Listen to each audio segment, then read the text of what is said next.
ॐ नमो भगवते वासुदेवाय। ॐ नमो भगवते वासुदेवाय।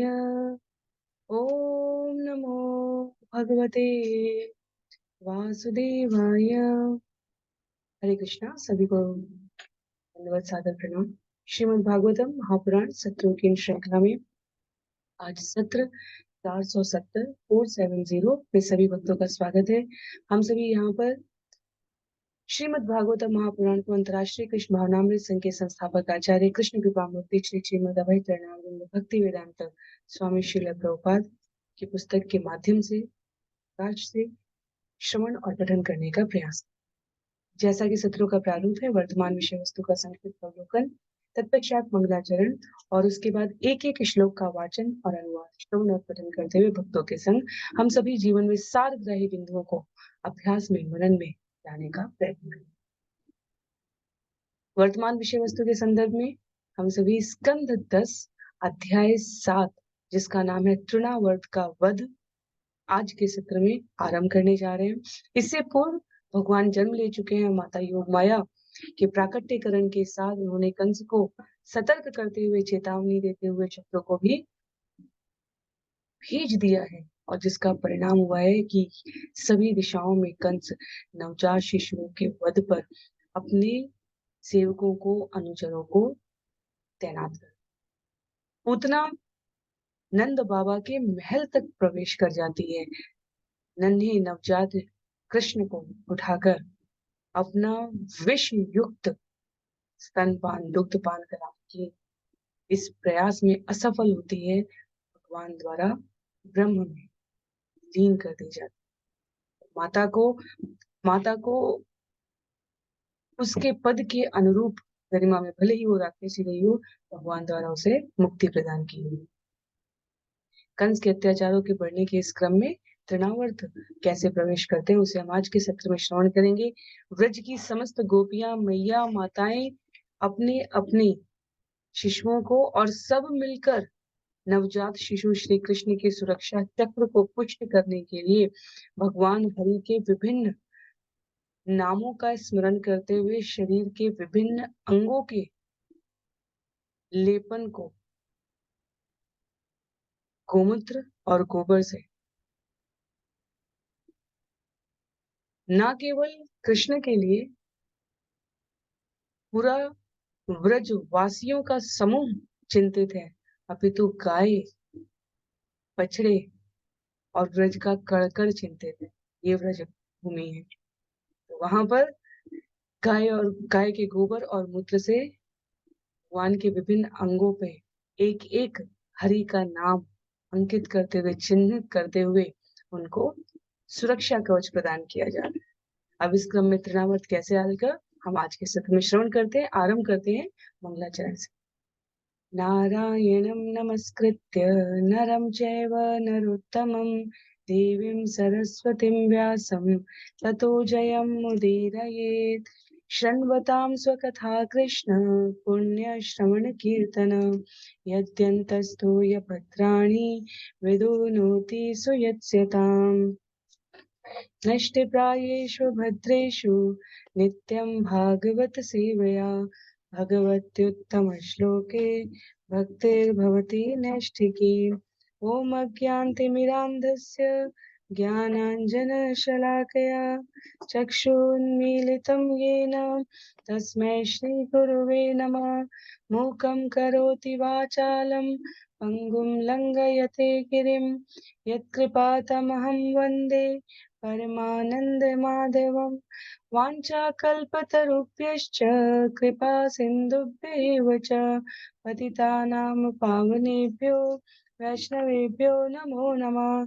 जय श्री कृष्ण चैतन्य प्रभु नित्यानंद श्री अद्वैत गदाधर श्रीवासादि गौर भक्त वृंद।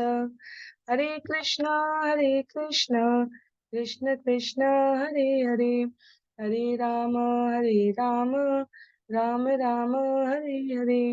हरे कृष्णा कृष्ण कृष्ण हरे हरे, हरे राम राम राम हरे हरे, हरे कृष्णा कृष्ण कृष्ण हरे हरे, हरे राम राम राम राम हरे हरे। हरे कृष्णा। पुनः सभी भक्तों को सादर प्रणाम। सत्र 470 470 में हम सभी स्कंद 10 अध्याय 7 तृणावर्त का वध इसको श्रवण करने जा रहे हैं। तृणावर्त के वध के साथ साथ शक्तासुर का वध भी होता है। तो श्रील प्रभुपाद के तात्पर्य से युक्त सुखदेव गोस्वामी के मुखामृत से निसृत परीक्षित महाराज के माध्यम से हम सभी को इस दिव्य कथा से परिचित कराने वाले सत्र को आरंभ करते हैं। स्कंद 10 अध्याय 7 श्लोक संख्या 1 से। श्रीराजोवाच येन येन अवतारेण भगवान् हरीश्वर करोति कर्णरम्याणि मनोज्ञानि च न प्रभो यक्ष्णवतोपेत्यतिवितृष्णा सत्वं च शुद्ध्यत्यचिरेण पुञ्च भक्तिहरो तत् पुरुषे च सख्यं तदेव हारं वद मन्यसे चेत्। राजा परीक्षित ने कहा, हे प्रभु सुखदेव गोस्वामी, भगवान के अवतारों द्वारा प्रदर्शित विविध लीलाएं निश्चित रूप से कानों को तथा मन को सुहावनी लगने वाली हैं। इन लीलाओं के श्रवण मात्र से मनुष्य के मन का मैल तक्षण धुल जाता है। सामान्यतया हम भगवान की लीलाओं को सुनने में आनाकानी करते हैं, किंतु कृष्ण की बाल लीलाएं इतनी आकर्षक हैं कि वे स्वतः ही मन तथा कानों को सुहावनी लगती हैं। इस तरह भौतिक विषयों के विषय में इस तरह भौतिक वस्तुओं के विषय में सुनने की अनुरक्ति, जो भव बंधन का मूल कारण है, समाप्त हो जाती है। मनुष्य में धीरे धीरे भगवान के प्रति भक्ति एवं अनुरक्ति उत्पन्न होती है और भक्तों के साथ जो हमें कृष्ण भावनामृत का योगदान देते हैं, मैत्री बढ़ती है। यदि आप उचित समझते हैं तो कृपा करके भगवान की इन लीलाओं के विषय में कहें। महाराज परीक्षित कहते हैं कि भगवान की भक्ति में अनुरक्ति बढ़ाने का सबसे सरल माध्यम क्या है? भगवान की कथा को भक्तों के संग श्रवण करना। जैसे जैसे जिस प्रकार के संग में हम आगे बढ़ते जाते हैं, वैसा वैसा हमारे जीवन में रंग दिखने लगता है, वैसा वैसा हमारे जीवन में जीने का ढंग होने लगता है। जब हम अपने समय सबके पास निश्चित है, प्रतिदिन सबके पास निश्चित समय है। कोई ये नहीं कह सकता कि मेरे पास 24 घंटे 1 सेकंड है। और उसी समय में यदि हम अपनी प्राथमिकताएं सुनिश्चित कर देते हैं, यदि हम जीवन के उद्देश्यों के प्रति अपने समय को निश्चित कर देते हैं, निर्धारित कर देते हैं, तो अनर्थों के लिए, जीवन के अर्थ के प्रति यदि हम समर्पित होकर अपना समय निर्धारित कर रहे हैं, तो अनर्थों के लिए समय यूं ही कम हो जाता है। इसलिए आचार्य कह रहे हैं कि भव बंधन का मूल कारण भौतिक वस्तुओं के विषय में सुनने की अनुरक्ति से है। हम जब किसी वस्तु के बारे में, किसी स्थिति के बारे में, किसी व्यक्ति के बारे में सुनते ही नहीं है, जानते ही नहीं है, हमें पता ही नहीं है, तब उससे जुड़ने वाले आकर्षण या विकर्षण दोनों के कारण खत्म हो जाते हैं। उस स्थिति को प्राप्त करने के लिए हमें अपने जीवन की प्राथमिकताएं चुननी होती हैं। यदि प्रतिदिन माला करने में, भगवान की कथा श्रवण करने में, भगवान की सेवा करने में, अपने उत्तरदायित्वों को करने में, अपने मैं और मेरा भगवान, मैं और मेरा परिवार, मैं और मेरा समाज, मैं और मेरी रुचियां, मैं और मेरा व्यापार, जो 5 अंगुलियों की बात हम लोगों ने श्रवण कर रखी है, यदि हम अपनी निष्ठा पूर्वक इन पर अपना समय व्यतीत कर रहे हैं, तो जो अनावश्यक है वो जीवन से स्वतः समाप्त हो जाता है। प्रेम विवर्त का उल्लेख करते हुए श्रील प्रभुपाद तात्पर्य में कह रहे हैं, कृष्ण बहिर्मुख है अभोग वांछा करे, निकटस्थ माया तारे जापटिया धरे। ये भौतिक जगत माया है, अनेक प्रकार के भौतिक भोगों की अभिलाषा करने के इस क्रम में हम अनेकानेक शरीर धारण करते। जब तक नश्वर देह रहेगी तब तक अनेक प्रकार के क्लेश मिलते रहेंगे और इन सब को दूर करने का जो माध्यम है, कारण है, उसे कृष्ण भावनामृत से जागृत करके किया जा सकता है। परिणाम चिंतामणि जहाँ हम सभी प्रथम अध्याय के पश्चात अध्याय 2 आरंभ कर चुके हैं। सुबह और शाम माला जपने के पश्चात हम लोग 2 से 3 मिनट श्रवण करते हैं। वहां पर इसी विषय को उल्लिखित किया गया है। भगवान की भक्ति मुक्ति से भी ऊपर है। जितना भी इस जगत में आकांक्षाओं को, ये किसी नकारात्मक अर्थ में नहीं कहा जा रहा है, विचार करके देखें यदि हम, तो आकांक्षाएं, महत्वाकांक्षाएं ये किस उद्देश्य के लिए प्रेरित है? गति तो पेंडुलम की भी हो रही होती है, बाएं दाएं, पर वो किसी गंतव्य में नहीं जा रहा है। और अगर पूरी गति करके 84 लाख योनियों के चक्कर काट के वापस अपनी मूल स्थिति को प्राप्त करना ही जीवन का लक्ष्य कहा जाए तो ये बहुत श्रेष्ठ नहीं है।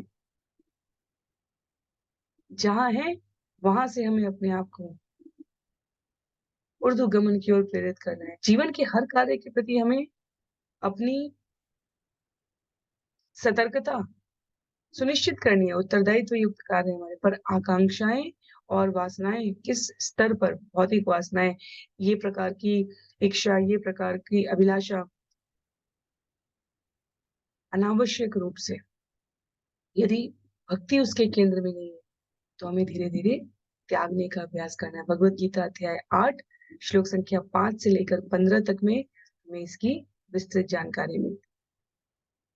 कहते हैं महाराज परीक्षित निवेदन कर रहे हैं भगवान से, यदि आपको लगता है, यहाँ सुखदेव गोस्वामी को भगवान कहा जा रहा है, भगवान अर्थात जो महान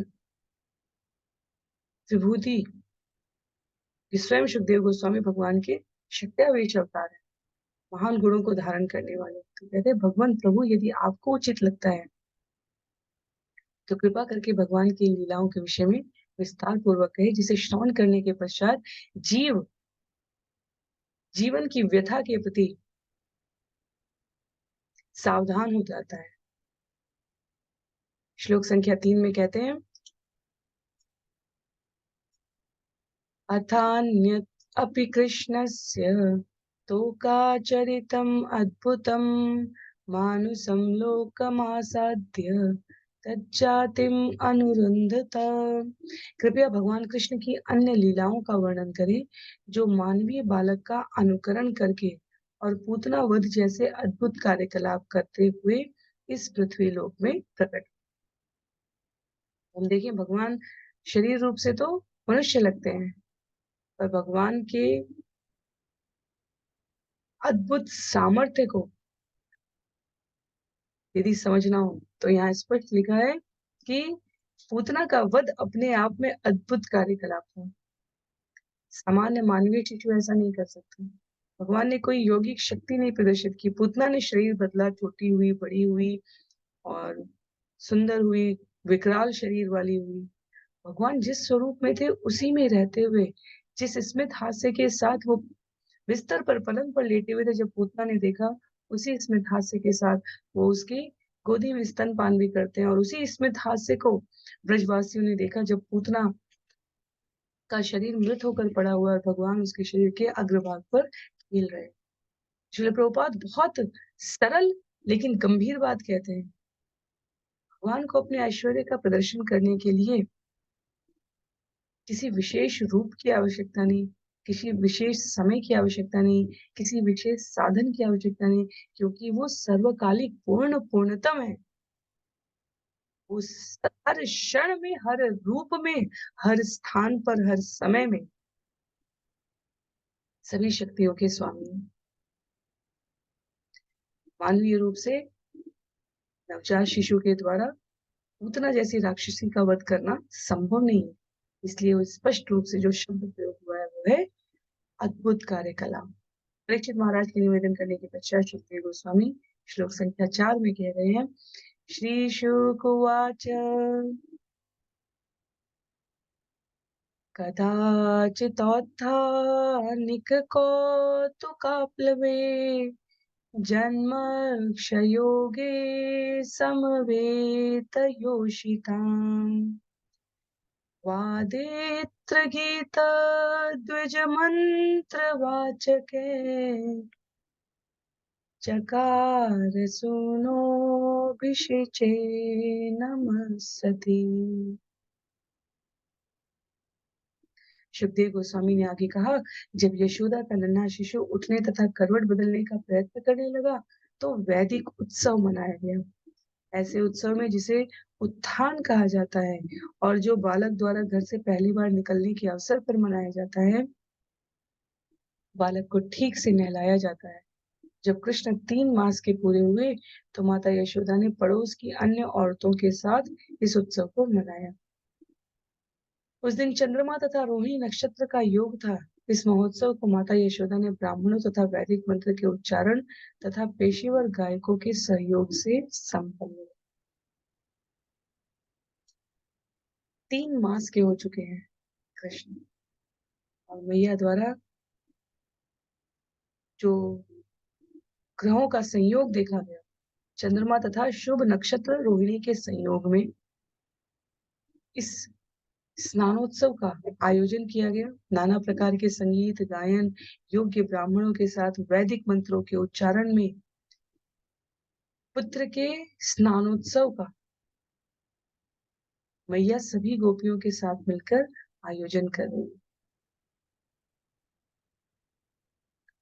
प्रभुपाद कहते हैं, वैदिक समाज में जनसंख्या कभी कोई समस्या नहीं रही। जैसे जैसे सभ्यताएं भौतिक परिदृश्य को प्राथमिकता देते हुए जी जाने लगती हैं, वैसे वैसे अभाव और अधिक फलित होने लगते हैं। जब सभ्यताएं वैदिक नियमावली से चल रही होती है, तब समाज में सब कुछ इतना सुव्यवस्थित और आध्यात्मिक दिशा में इतने उन्नत प्रगतिमान स्वरूप में विद्यमान होता है कि शिशु का जन्म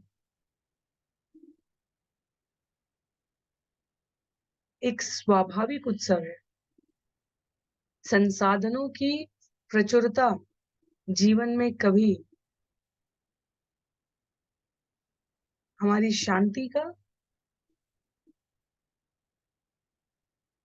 या अन्यों के परिप्रेक्ष्य से देखें, जिनको हमेशा लगता है दूसरा व्यक्ति हमसे ज्यादा सुखी है, उन संसार जिसके पास संसाधनों की उपलब्धता नहीं है, वो भी हमें कई बार सुखी और संपन्न दिखेगा यदि सुव्यवस्थित जीवन है। और सुव्यवस्थित की परिभाषा बताते हुए यहाँ पर कहते हैं श्रील प्रभुपाद कि आवश्यकताओं की पूर्ति करने का, वहन करने का भार भगवान ने लिया है, पर असीमित आकांक्षाओं को जिन्हें नियमित नहीं करने आता, वो सदैव अशांत और असंतुष्ट।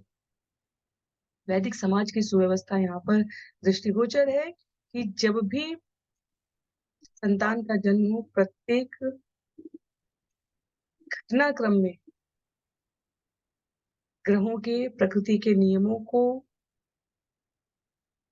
निर्देशों को पालन करते हुए आचरण और व्यवहार किया जाए। श्री प्रभुपाद कहते हैं, सभ्य समाज की परिभाषा भौतिक प्रगति से किसी देश काल में जब भी निर्धारित की जाती है, वो अनेकानेक अवांछित समस्याओं का आगमन होती है। और जिस भी देश, समय और काल में आध्यात्मिकता केंद्र में रखकर व्यक्ति, परिवार, संस्था, समाज, राष्ट्र द्वारा पालन किया जाता है, वहां समयांतर पर सभी प्रकार की सुव्यवस्था दृष्टिगोचर होने लग जाती। श्लोक संख्या 5 में कहते हैं, नंदस्य पत्नी कृतमज्जनादिकं विप्रेकृतस्वस्तययनं सुपूजिते अना अन्नाद्यवासस्त्रगभीष्टधेनुभिः सञ्जातनिद्राक्षमशीर्षयक्षणे। बच्चे का स्नान उत्सव पूरा हो जाने के बाद माता यशोदा ने ब्राह्मणों का स्वागत किया और उनको प्रचुर अन्न तथा अन्य भोज्य पदार्थ, वस्त्र, वांछित गौवें तथा मालाएं भेंट करके उनकी उचित सम्मान के साथ पूजा की। ब्राह्मणों ने इस शुभ अवसर पर उचित रीति से वैदिक मंत्र पढ़े। जब मंत्रोच्चार समाप्त हुआ और माता यशोदा ने देखा कि बालक उनिंदा हो रहा है, तो वे उसे लेकर बिस्तर पर तब तक लेटी रही जब तक वह शांत होकर सो नहीं गया। स्नानोत्सव का आयोजन किया गया। मैया और अन्य सभी माताओं द्वारा समुचित रीति नियम व्यवहार का पालन किया गया है। जो वस्त्र, गायें, मालाएं, सम्मान, भोज्य पदार्थ, जो कुछ भी जिसके लिए उचित था, उन सबको करने के साथ-साथ मैया ने देखा कि अब नवजात शिशु कृष्ण थोड़े थके हुए से लग रहे। तो माँ ने उनको सोने की पूरी सुविधाएं देने के लिए स्वयं उनके साथ बिस्तर पर लेटी हुई और जब देखा कि बालक सो गया है शांति पूर्वक, तब वे घर के दूसरे कामकाज में संलग्न हो गई। श्लोक संख्या 6 में कहा जा रहा है, औत्थानिकोत्सुक्यमना मनस्विनी समागतान् पूजयति व्रजोकस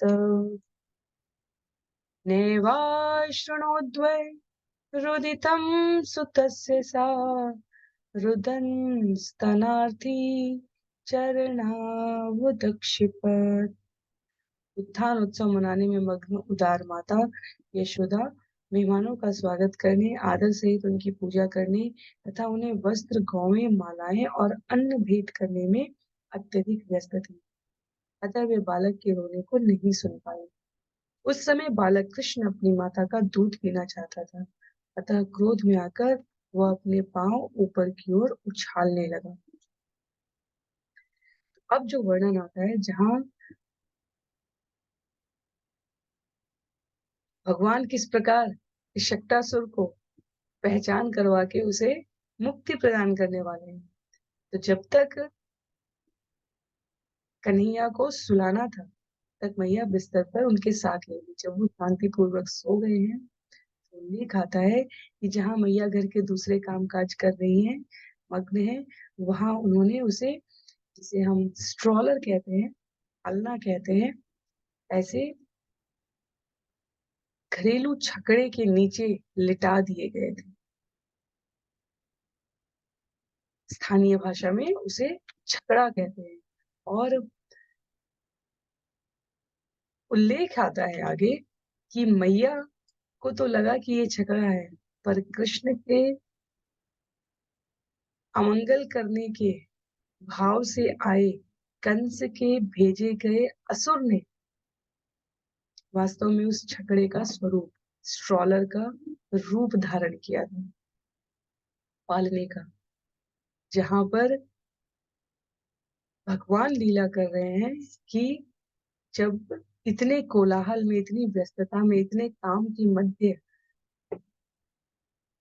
कृष्ण के रोने की आवाज मैया को नहीं सुनाई दी और माता के दूध पीने की आकांक्षा से युक्त नवजात शिशु ने भूख लगने की अवस्था में जो स्वाभाविक व्यवहार है, पैर ऊपर उछाल उछाल के क्या करना शुरू कर दिया, अपना ध्यान आकृष्ट करना। इस ध्यान आकर्षित करने की प्रक्रिया में जो भक्तों की दृष्टि से है, भगवान की दृष्टि से क्या हो रहा है, जो शक्तासुर पालना बन के, छकड़ा बन के, स्ट्रॉलर बन के पड़ा है, जिसके ऊपर भगवान लिटाए गए हैं, उसको मारने लगे भगवान। ये आश्चर्यचकित असाधारण लीलाएं अद्भुत आनंद देने वाली और जो भाग्यशाली हैं उनको समझ में आनी। महाराज परीक्षित और सुखदेव गोस्वामी को इसमें बहुत आनंद आ रहा है। भगवान के सुंदर चरण चिन्ह का स्मरण करते हुए श्लोक संख्या 7 में सुखदेव गोस्वामी कहते हैं, अधशयानस्य शिशो न कोल्पक प्रवालमृत्यु अंगृहतं व्यवर्तत विध्वस्तनानं रसकोऽप्यभाजनम् व्यत्यस्तचक्राक्षविभिन्नकुवरम्। श्री कृष्ण आंगन के एक कोने में छकड़ी के नीचे लेटे हुए थे और यद्यपि उनके पांव कोपलों की तरह कोमल थे, किंतु जब उन्होंने अपने पांवों से छकड़े पर लात मारी तो वह भड़भड़ाकर उलटने से टूट फूट गए। पहिए धुरे से विलग हो गए और बिखर गए और गाड़ी का लट्ठा टूट गया। इस गाड़ी पर रखे सब छोटे छोटे धातु के बर्तन हांडे इधर उधर छितरा।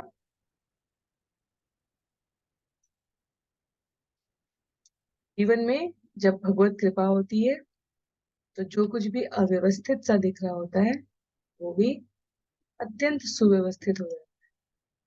जब जीवन में भगवान नहीं है केंद्र में तो कितने भी व्यवस्थित तरीके से सब कुछ यहाँ पर रखा गया है वो अव्यवस्थित हो जाता है। विश्वनाथ चक्रवर्ती ठाकुर की टीका का उल्लेख करते हुए श्रील प्रभुपाद कह रहे हैं यहाँ पर, जब कृष्ण अत्यंत सुकुमार थे अर्थात मतलब बहुत कम आयु के थे, तो पोपलों के समान हाथ पांव थे, छोटे छोटे से, और नवजात शिशु 3 महीने का हम सभी अपनी कल्पना में व्यवहारिक रूप से सामने देख सकते हैं। इतने छोटे छोटे उगते हुए शरीर के अंग दिख रहे होते हैं कि अभी थोड़े थोड़े छोटे छोटे से हाथ हैं, छोटे छोटे से पैर हैं। और ऐसा असुर जिसके ऊपर अनेकों प्रकार के, क्योंकि वो वहां छकड़े के रूप में था, तो अ, धातु के बर्तन भांडे इन सब से भरा हुआ भारी, वास्तव में असुर के द्वारा बदले गए रूप में उपस्थित उस स्थान में पैरों के स्पर्श से वो गाड़ी खंड खंड होकर टूट गई, छकड़ा टूट गया। तो ये असाधारण कृत्य 3 महीने के सामान्य मनुष्य के द्वारा संभव नहीं। भगवान को कुछ अधिक प्रयास करने की आवश्यकता ही नहीं पड़ी, वो तो भैया का दूध पीने के लिए प्रयास कर रहे थे।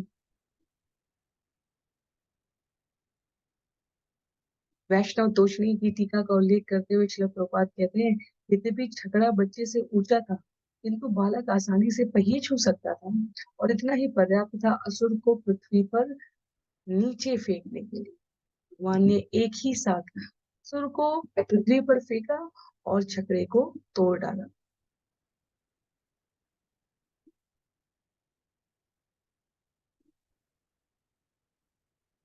भगवान के यदि हम अलग अलग अवतारों को देखें, चाहे वामन अवतार देखें चाहे सिंह अवतार, भगवान विशेष रूप से प्रकट होते हैं उन अवतारों की लीला को संपादित करने।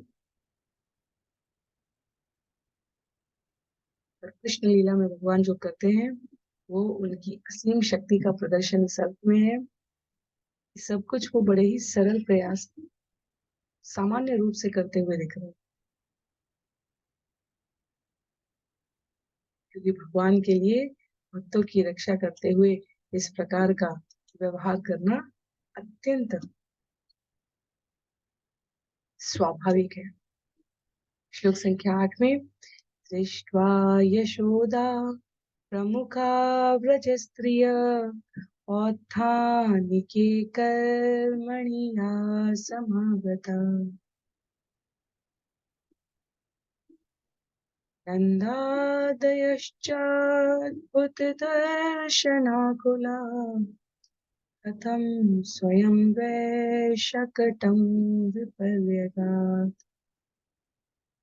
जब यशोदा तथा उत्थान अवसर के उत्सव के अवसर पर जुटी स्त्रियों तथा नंद महाराज इत्यादि सभी पुरुषों ने यह अद्भुत दृश्य देखा तो वे आश्चर्य करने लगे, ये छकड़ा किस तरह अपने आप चूर चूर हो गया है। वे इसका कारण ढूंढने के लिए इधर घूमने लगे, तो कुछ भी तय न कर पाए। ठीक है, वे दिमाग में ये नहीं आया कि कृष्ण उस पर लेटे हैं, कृष्ण ने पाँव से स्पर्श किया है और उसके छकड़े के जोड़ खुल गए हैं और पहिया निकल गया है और सामान सब इधर-उधर बिखर गए हैं।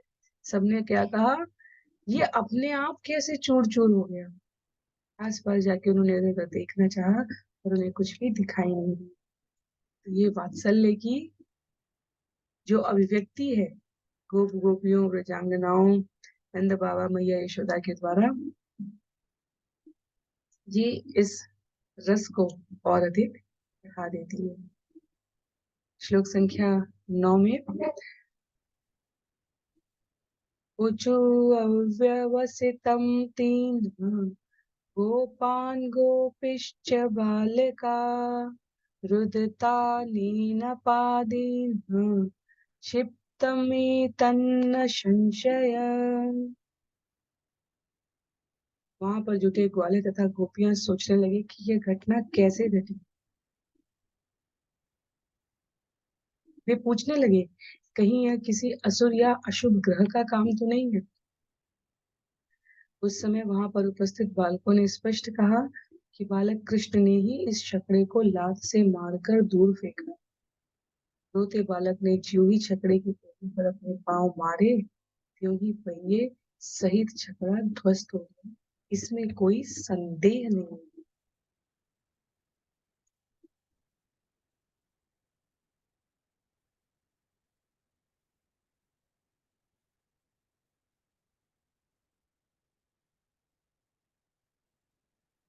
सब अपने अपने कामों में व्यस्त है,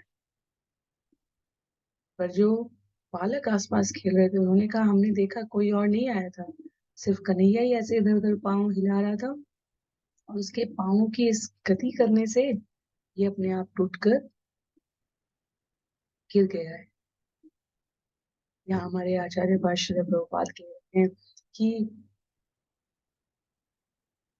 भगवान के अतीव शुभ चिंतक सदैव भगवान की सुरक्षा में सतर्क रहने वाले, उनकी चिंता में निमग्न रहने वाले व्रजवासी क्या सोच रहे हैं, कहीं कोई अदृश्य शक्ति तो नहीं है। आसपास देखने में तो कुछ नहीं दिख रहा है।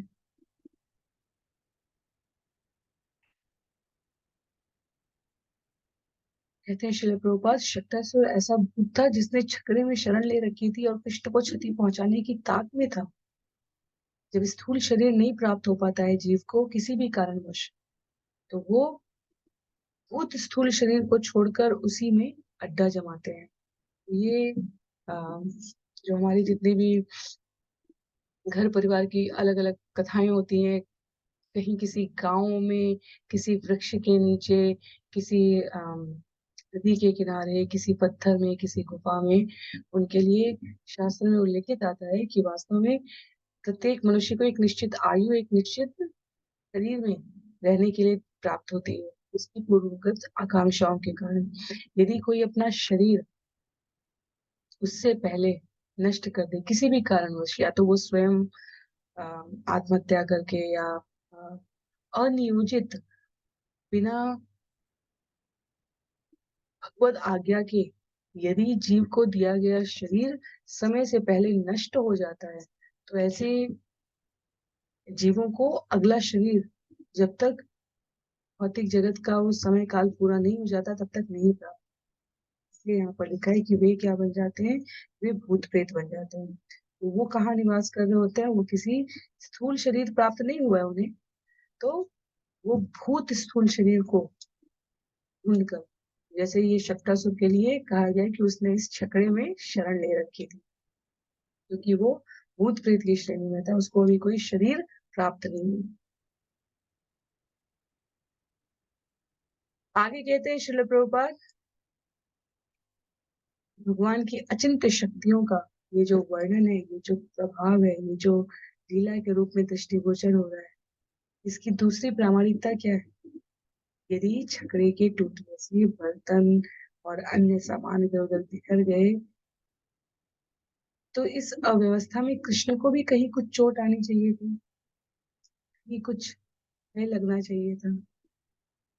जो कृष्ण रोकर चिल्लाकर मैया यशोदा को दूध के लिए बुला रहे थे और आवाज की और कार्य की व्यस्तता में वो नहीं सुन पाई। सभी एकत्र हो गए जब छकड़ा गिरा, तो इसका अर्थ है कि कितना भारी कोलाहल हुआ होगा। ऐसे कोलाहल में नवजात शिशु के द्वारा कुछ भी और अपेक्षा की जा सकती है, पर हंसने की, प्रसन्न होने की, मुस्कुराने की अपेक्षा नहीं की जाती। और कृष्ण का बाल भी बांका नहीं हुआ है और वे छकड़े के टूटने के आनंद में मुस्कुरा रहे हैं। तो बालकों ने कह दिया सबसे कि वास्तव में कृष्ण नहीं है। जब छकड़े के पहिए पर लात मारी तभी ये दुर्घटना घटी। किसी को इस पर विश्वास नहीं। श्लोक संख्या 10 में कहते हैं सुखदेव गोस्वामी, न ते श्रद्धिरे गोपा बालभासितम् इत्युत अप्रमेयं बलं तस्य बालकस्य न ते विदु। वहां एकत्र गोपियों तथा गोपों को यह विश्वास नहीं हुआ कि बालक कृष्ण में इतनी अचिंत्य शक्ति हो सकती है, क्योंकि वे इस तथ्य से अवगत नहीं थे कि कृष्ण सदैव असीम। उन्हें बालकों की बातों पर विश्वास नहीं हुआ, अतः उन्हें बच्चों की भोली भाली बातें जानकर उन्होंने उनकी उपेक्षा। बच्चे सत्य कह रहे थे। बड़ों ने उन वचनों पर ध्यान न देने का विचार किया। क्यों? क्योंकि उन्होंने कहा कि ये कैसे संभव है, इतना छोटा शिशु। माता योग माया ने भगवान की लीला उस सामर्थ्यशाली तरीके से संपन्न करने कराने के लिए लोगों के मनोभावों को भी उतना ही सहज कर दिया है। कोई कृष्ण को यदि भगवान मानने लगे, देवताओं का प्रतिनिधित्व करने वाला मानने लगे, समस्त प्रकार के ऐश्वर्यों का स्वामी मानने लगे, उस स्तर में वात्सल्य प्रेम का स्वाभाविक प्रस्तुतिकरण बहुत मुश्किल है। और इसलिए माता योगमाया की कृपा से किसी ब्रजवासी को नहीं लगा बालक कृष्ण में इतनी शक्ति। तो सब पुनः कृष्ण के मंगल के लिए ही प्रार्थना करने के लिए एकत्र होंगे। श्लोक संख्या 11 में कहते हैं रुदन्तं सुतमादाय यो यशोदाग्रह शंकिता कृतस्वस्तयनं विप्र सुप्तस्तनम अपाययत्। यह सोचकर कि कृष्ण पर किसी अशुभ ग्रह का आक्रमण हुआ है, माता यशोदा ने रोते बालक को उठा लिया और उसे अपना स्तनपान कर। तब उन्होंने वैदिक स्तुतियों का उच्चारण करने के लिए तथा शुभ अनुष्ठान संपन्न करने के लिए अनुभवी ब्राह्मणों को बुला भेजा। पिछले श्लोक में कहा गया कि कृष्ण को आनंद आया और इस श्लोक में कहा जा रहा है कि कृष्ण की रुदन की आवाज सुनकर यानी तुरंत यह स्तनपान कराने लगी और वैदिक मंत्रोच्चारण के लिए ब्राह्मण को बुलावा भेज दिया। तो ये अंतर क्यों है? प्रश्न चिन्ह ऐसा लग सकता के साथ ऐसा लग सकता है कि पिछले श्लोक में कृष्ण आनंदित हैं और इस श्लोक में उसी अवसर पर कृष्ण रो रहे हैं। जब छकड़ा टूटा है कृष्ण आनंद, कृष्ण को भक्तों की रक्षा के लिए कुछ भी करने में बहुत आनंद आता है। भक्तों का स्नेह पाने के लिए जब तक बच्चा शांति से लेटा है, छोटा नवजात शिशु, भैया सोचती है कितने सारे काम कर लो। सामान्य माताएं, सामान्य व्यवहारिक जीवन में हम सब ये देखें, भैया को अपने पास बुलाने के लिए बच्चे को भी रोना पड़ता है। तो ये यशोदा को, क्योंकि ये क्रम ही आरंभ हुआ है, माँ का स्तनपान करना चाहती है और इसलिए पुनः अब जब कोलाहल से सबका, जैसे कहीं लोगों की क्लासरूम में बच्चों की बहुत सारी भीड़ है, टीचर कुछ कहना चाह रही है, अध्यापिका अध्यापक, और तब भी सब अपनी अपनी बातें करते रहे, अचानक एक बार तेज आवाज होती है और फिर सब कुछ शांत हो जाता है। और उसके बाद चाहे बच्चों के समूह में से कोई, चाहे अध्यापक अध्यापिका शिक्षार्थी, और सबके दोनों के समूह में से जो अपनी बात कहना चाहता है वो जब बोलता है तो सबके द्वारा सुन। इतने इतने कोलाहल में कोई मुझ पर ध्यान नहीं दे रहा है। मैं रुदन करना हूँ माँ के दुग्धपान के लिए और कोई नहीं सुन रहा है। उन्होंने छकड़ा तोड़ डाला और जब छकड़ा टूटने से जो कोलाहल से एक विस्मित शांति आई उसमें भगवान ने रोना शुरू कर दिया। भैया तुरंत आगे बढ़ा ले लेते। श्लोक संख्या 12 में कहते हैं,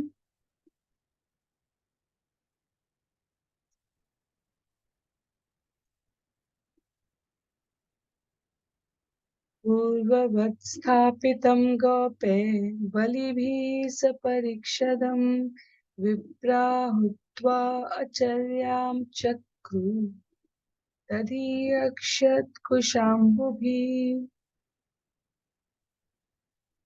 जब बलिष्ठ कठिले ग्वालों ने बर्तन भांडे तथा अन्य सामग्री को छकड़ी के ऊपर रहने की पहले की भांति व्यवस्थित कर दिया तो ब्राह्मणों ने पूरे ग्रह को शांत करने के लिए अग्नि यज्ञ का अनुष्ठान किया और तब चावल कुश जल तथा दही से भगवान की पूजा की। कार्य जहाँ अव्यवस्थित हुआ है वहीं से उसे व्यवस्थित करते हुए सभी प्रकार के बर्तनों को पूर्व स्थिति में लाने के लिए ग्वाल वालों द्वारा प्रयास किया गया। सभी सामग्रियां वैसी की वैसी ही रखने की व्यवस्था की गई और जिन ब्राह्मणों को माता ने आमंत्रण भेजा था वे बुरे ग्रह को शांत करने के लिए अग्नि यज्ञ का अनुष्ठान करके चावल कुश दही जल से भगवान को पूजन निवेदित।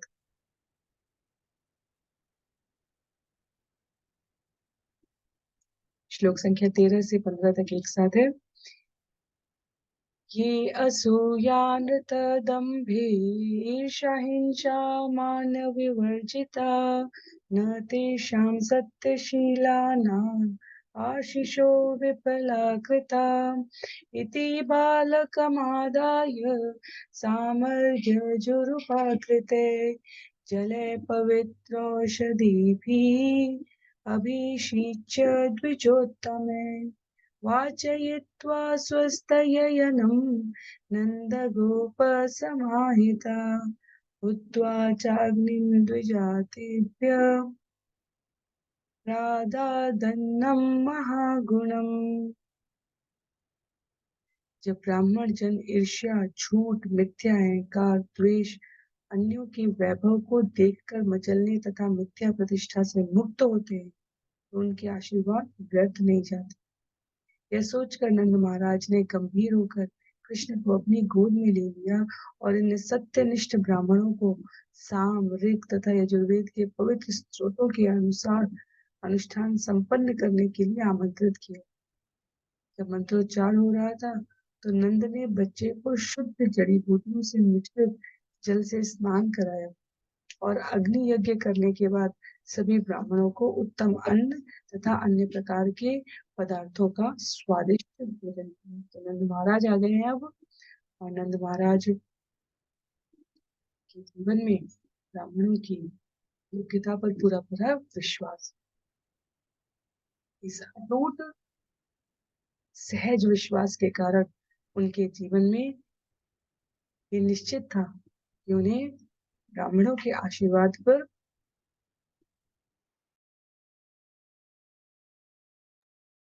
पूरा भरोसा था। वैसे तो देखा जाए व्यवसायिक जीवन के अनुसार नंद बाबा या किसी ग्वाल वाले को किसी और आश्रय की आवश्यकता नहीं थी पर संतान के लिए नंद महाराज ने कहा ब्राह्मणों के आशीर्वाद की अतीव आवश्यकता।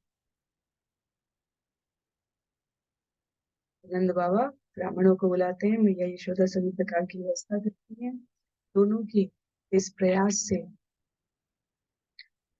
यज्ञ संपन्न किया जाता है और संपन्न करने वाले व्यक्तियों की योग्यता को बताते हुए श्रील प्रभुपाद ने कहा जो ईर्ष्यालु नहीं है, गर्व से फूले नहीं है, अहंकार और मिथ्या प्रतिष्ठा नहीं दिखाते, तो ये तीन चीज यदि हम अपने जीवन में आत्मावलोकन करके देखना चाहें, ईर्ष्यालु ना होना, गर्व से अपने आप को दर्प से दम्भ से युक्त न समझना, अहंकार और मिथ्या प्रतिष्ठा न दिखाना। तो अपने आप उस सतोगुण में प्रवेश किया हुआ व्यक्ति भगवत कृपा का अधिकारी हो जाता है।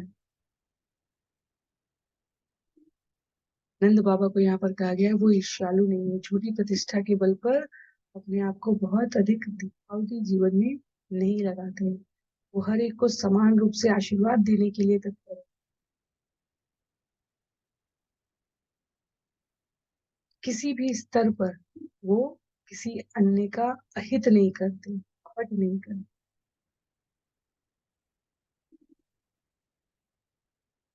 ऐसे सच्चरित नंद बाबा जिन ब्राह्मणों को जो इन्हीं समान सतोगुण के लक्षणों से युक्त हैं बुलाकर कार्यक्रम आयोजित करा रहे हैं। अनेकों प्रकार की जड़ी बूटियां इस प्रकार के आयोजन में होती हैं प्रयोग। श्रील प्रभुपाद कहते हैं ये पवित्र पत्र है, कभी नीम की, बेल की, आम की, अश्वत्थ की, आंवले की पत्तियां काम में लाकर पंचगव्य, पंचशक्ति, पंचरत्न इन सब के द्वारा यज्ञ, हवन और सुरक्षित रहने और रखने की व्यवस्था के लिए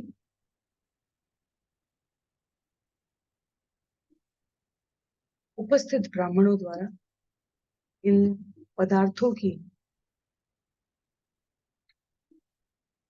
निवेदित प्रस्तुति जो यज्ञ में दी गई है उससे प्राप्त औषधि युक्त, यहाँ पर श्लोक में हम देख सकते हैं कहा गया है कि औषधि विभिन्न प्रकार की जड़ी बूटियों से युक्त जल नंद बाबा को जो प्राप्त हुआ है उन्होंने वो कृष्ण को पान कराया है, अर्थात उसे प्राप्त किया। तो ये मंत्रोच्चारण के द्वारा जो यज्ञ है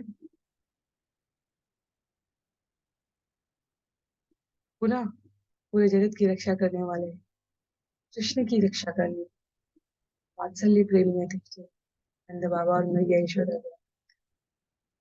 शुद्ध जड़ी बूटी से मिश्रित जल से स्नान करते हुए कन्हैया को स्नान कराते हुए उपस्थित ब्राह्मणों को उत्तम अन्न, अन्य प्रकार के स्वादिष्ट भोजन का मान पूर्वक स्वागत करते हुए प्रदान करने के पश्चात नंद बाबा और मैया यशोदा सभी से कृष्ण के मंगल जीवन की कामना। आज के लिए अंतिम श्लोक है, श्लोक संख्या 16। शुक्देव गोस्वामी। गावः सर्वगुणोपेता वासस्त्रगुक्ममालिनी आत्मजा आत्मज अभ्युदयार्थाय राधाते चान्वयुञ्जत। नंद महाराज ने अपने पुत्र के धन वैभव हेतु ब्राह्मणों को गौएं दान में दी जो वस्त्रों, फूल मालाओं तथा सुनहरे हारों से सजाई गई थी। ये गौएं जो प्रचुर दूध देने वाली थी ब्राह्मणों को दान में दे दी गई थी और ब्राह्मणों ने उन्हें स्वीकार किया। बदले में उन्होंने समूचे परिवार को तथा विशेष रूप से कुत्ते को। यदि हम देखें तो इसमें किसी की भी अपनी आवश्यकता से अधिक संग्रह करने की प्रवृत्ति नहीं। जिन ब्राह्मणों को प्राप्त हुआ है वो भी अपनी आवश्यकता के अनुसार प्रयोग करके आगे अन्यों को दे देते हैं। और नंद बाबा या यशोदा मैया के लिए तो विशेष रूप से लिखा है कि वे इस प्रकार के भव्य आयोजन के द्वारा सुनिश्चित कर रहे हैं कि सभी संपत्तियों सुंदर आशीर्वाद प्राप्त करने की आकांक्षा से यदि प्रतीकात्मक रूप से हमें ये दिखे कि नंद बाबा भी कर्मकांड युक्त कार्य कर रहे हैं तो हमें विस्मित नहीं करना चाहिए कि ये योग माया के प्रभाव में मंगल कामना स्वयं के सुख के लिए नहीं, भगवान को कैसे सुख प्राप्त हो इस अर्थ में इसलिए ये शुद्ध है। जैसे बंदूक का प्रयोग सीमा पर विधि युक्त होता है, नियम के अंतर्गत होता है, और अपने हित के लिए प्रयोग करना अस्वीकृत होता है। इसी प्रकार ये सभी आयोजन भगवान की रक्षा, भगवान की प्रसन्नता, भगवान को केंद्र में रखकर किए जा रहे हैं, इसलिए सभी प्रकार से स्वीकृत है। स्वयं की इंद्रियों को तृप्त नहीं कर रहे हैं। धन केवल किसी श्रेष्ठ व्यक्ति को देकर कि आप हमारे लिए यज्ञ करवा दीजिए, आप हमारे लिए नाम जप करवा दीजिए, आप हमारे लिए इस प्रकार का आयोजन कर दीजिए, और स्वयं इंद्रिय सुख भोग में आसक्त होकर कहीं पड़े हों, ऐसा व्यवहार नहीं है नंद बाबा और मैया यशोदा के द्वारा। तो ये भिन्नता है, ये हमें स्पष्ट रहना चाहिए। श्लोक संख्या 17 से हम लोग अगले सत्र में इस विषय को श्रवण करने का प्रयास करेंगे। आज के लिए सत्र को यहीं पर समाप्त करते हैं। श्रील प्रभुपाद की जय, श्रील गुरुदेव की जय, अनंत कोटि वैष्णव वृंद की जय, श्रीमद् भागवतम महापुराण की जय। किसी भी प्रकार की टिप्पणी के लिए आप जहाँ भी जुड़े हैं वहाँ सूचित करें। हरे कृष्ण।